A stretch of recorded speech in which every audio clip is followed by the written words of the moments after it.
এই কয়েকদিন আগে অ্যাডভোকেট তাজুল ইসলাম বলেছিলেন যে তারা প্রাথমিকভাবে প্রমাণ পেয়েছে পুলিশের পোশাক পরে যারা হামলা করেছে তাদের মধ্যে হিন্দিভাষী লোক ছিল বা হিন্দিতে কথা বলতে শোনা গেছে, প্রমাণ পাওয়া গেছে প্রাথমিকভাবে। আন্তর্জাতিক অপরাধ ট্রাইব্যুনালের চিফ প্রসিকিউটর এই এক্সক্লুসিভ তথ্য দিয়েছিলেন। এরপরে বিএনপিও কিন্তু সেই কথাই বলছে। রুহুল কবির রিজভী বলছেন আন্দোলন দমনে ভিনদেশি বাহিনী ব্যবহার করা হয়েছে।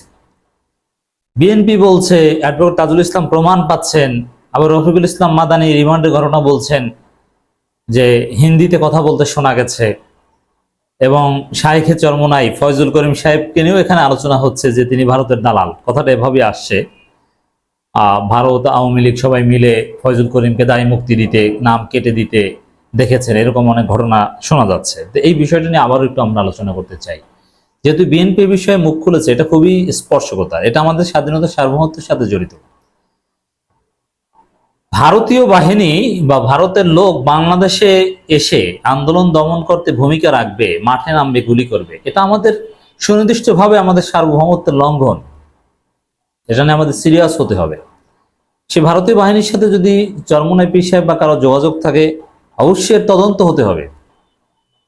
আমরা এটাকে ঠুনকোভাবে দেখতে পারি না। ফয়জুল করিমের নাম বিভিন্নভাবে শোনা যাচ্ছে ভারতের দালালিতে, গোয়েন্দা সংস্থার লোকজনের সাথে যোগাযোগ, আবার সেনাবাহিনীর সাথে গোপন বৈঠকের খবরও আমরা আপনাদেরকে দিয়েছি। তো এই বিষয়গুলো নিয়ে ব্যাপকভাবে স্টাডি দরকার এবং তদন্ত দরকার।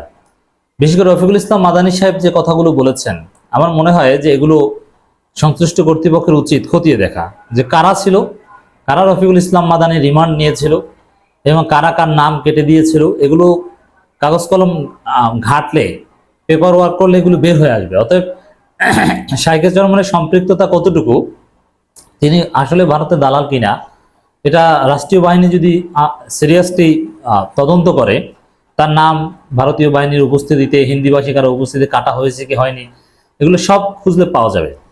হুজুর হোক আর যে হোক, হুজুরদের একটা বড় অংশ ভারতের দালাল, কথা আমরা আগে থেকেই বলে আসছি। আর যেহেতু ফরিদউদ্দিন মাসুদের পক্ষে আদা জল খেয়ে মাঠে নেমেছে, দালাল হওয়ার সম্ভাবনা রয়েছে।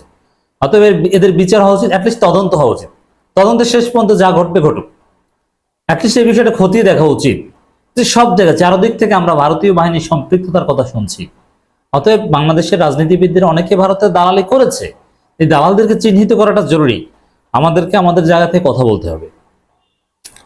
ছাত্র জনতার আন্দোলন দমাতে ভিনদেশি বাহিনীকে দেশে ব্যবহার করা হয়েছে বলে অভিযোগ করেছেন বিএনপি সিনিয়র যুগ্ম মহাসচিব রুহুল কবির রিজভী।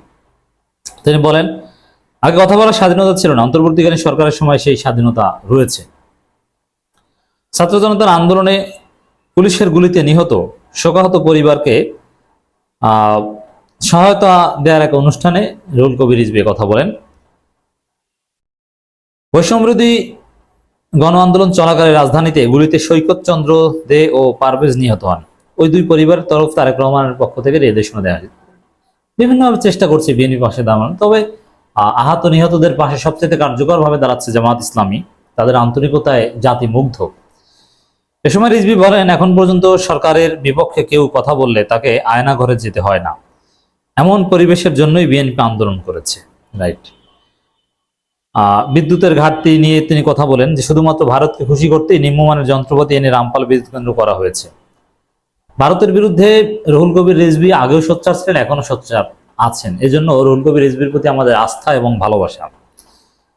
তবে এই কথাটা আমরা সরকারকে বলবো আরো নানানভাবে, শুধু আন্তর্জাতিক অপরাধ ট্রাইব্যুনালের তদন্তে নয়, সরকারের বিভিন্ন বাহিনীর তদন্ত করা উচিত। যাদের বিরুদ্ধে চরমোনাই সহ যাদের বিরুদ্ধে ভারতের দালালি সম্পৃক্ততার অভিযোগ, সবার ক্ষেত্রে এগুলো মিলিয়ে মিলিয়ে তদন্ত করা উচিত, যে আসলে কি ঘটেছে, হিন্দি ভাষীদের নিয়ে এত কথা কেন, এটা খুব সিরিয়াসলি দেখা উচিত। যদিও ভারতীয় মানে হিন্দি ভাষী না, ভারতীয় অনেক বাংলা ভাষী হতে পারে বাংলাদেশে, এর মানে হিন্দি ভাষা শুনেছেন, এর বাহিরে অনেক থেকে থাকতে পারে, কারণ ভারতের সবার ভাষা তো হিন্দি নয়। আওয়ামী লীগের প্রেতাত্মারা আবারও ষড়যন্ত্র শুরু করেছে, এই অভিযোগ করেছে বিএনপি নেতা Faruk. This is also significant. Ruhul Kabir Rizvi এবং জয়নুল আবেদিন ফারুক, এদেরকে আমরা আলাদাভাবে দেখি বিএনপির মধ্যে, কারণ এরা এখন মির্জা ফখরুল ইসলাম আলমগীররাও ভারতের বিরুদ্ধে বলেন, আবার বিএনপির সাথে নাকি সম্পর্কে বরফও গলেছে। কিন্তু ভারতের আধিপত্যবাদের বিরুদ্ধে রিজভী ফারুক এরা কিন্তু সোচ্চার। দামি নির্বাচন কমিশনার কোনোদিন দেশে আসবে না মন্তব্য করে বিএনপি চেয়ারপারসনের উপদেষ্টা ও সাবেক বিরোধী দলীয় চিফ হুইপ জয়নুল আবেদিন ফারুক বলেছেন, প্রধান উপদেষ্টার বিরুদ্ধে আওয়ামী লীগের প্রেতাত্মারা আবারও ষড়যন্ত্র শুরু করেছে। হ্যাঁ, প্রধান উপদেষ্টাকে অবৈধ প্রধান উপদেষ্টা বলছে, অসাংবিধানিক বলছে। এদের বিরুদ্ধে অবশ্যই ব্যবস্থা নিতে হবে, তবে রাজনৈতিক ব্যবস্থা। এখানে সবকিছু মামলা, যেমন ডক্টর ইউনূসের বিরুদ্ধে কেউ বললে আমরা কটূক্তির মামলা করবো না, এটা আমরা চাই না। ডক্টর ইউনূসকে গালাগালির অধিকার দেশের নাগরিকদের আছে, আওয়ামী লীগেরও আছে, যে কোনো নাগরিকের আছে। কিন্তু আওয়ামী লীগের লোকজন ষড়যন্ত্র করলে রাজনৈতিকভাবে সেগুলো আমরা প্রতিহত করা, মোকাবেলা করতে হবে বিএনপি জামাতকে। বন্দি চুক্তির আওতায় শেখ হাসিনাকে দেশে ফিরে আনার আহ্বান জানিয়ে ফারুক বলেন, নিজেদের কৃতকর্মের জন্য বাংলাদেশের মাটিতে আওয়ামী লীগ আর কোনোদিন নিজেদের নাম নিয়ে আসতে পারবে না। এখন সামনে নির্বাচনে অংশগ্রহণেরও খোয়াব দেখছে খায়েশ আওয়ামী লীগের, এটা হাস্যকর। এ সময় নির্বাচনে সাংবাদিকদের এক প্রশ্নের জবাবে তিনি বলেন, প্রধান উপদেষ্টার সঙ্গে রাজনৈতিক দলগুলোর বৈঠকের মাধ্যমে নির্বাচন কখন হবে সেটা নির্ধারণ হবে। চমৎকার কথা বলছেন।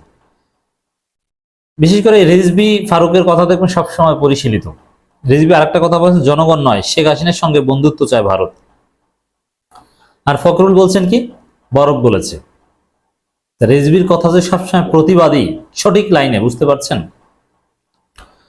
বাংলাদেশের জনগণের সঙ্গে নয়, শেখ হাসিনার মতো একজন স্বৈরা শাসকের সঙ্গে ভারত বন্ধুত্ব চায় বলে মন্তব্য করেছেন বিএনপি সিনিয়র যুগ্ম মহাসচিব রুহুল কবির রিজভী। ভারতের কেন্দ্রীয় স্বরাষ্ট্রমন্ত্রী অমিত শাহের বক্তব্য সমালোচনা করে তিনি বলেন, ভারতের কেন্দ্রীয় প্রভাবশালী মন্ত্রী যখন ধৃষ্টতাপূর্ণ কথাবার্তা বলবেন তখন বাংলাদেশের মানুষের তো আবেগ থাকতেই পারে। তারা যখন হেয় করবে, অবহেলা করবে, ঘৃণা করবে, তখন তো আমাদের মধ্যে আবেগ আসবেই।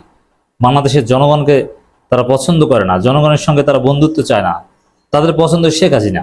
শেখ হাসিনা থাকলে ভারত বাংলাদেশে আধিপত্য বিস্তার করতে পারে। তো দর্শক দেখেন, এখানে বাংলাদেশ সম্পর্কে এত নেতিবাচক কথা বলছে, তারপরও বাংলাদেশ থেকে ইলিশ রপ্তানি করা, অলরেডি অনেক বড় বড় ইলিশ পাঠিয়ে দেওয়া হয়েছে। এটা কিন্তু জনগণের ইমোশনের সাথে সিনেমিনি খেলা।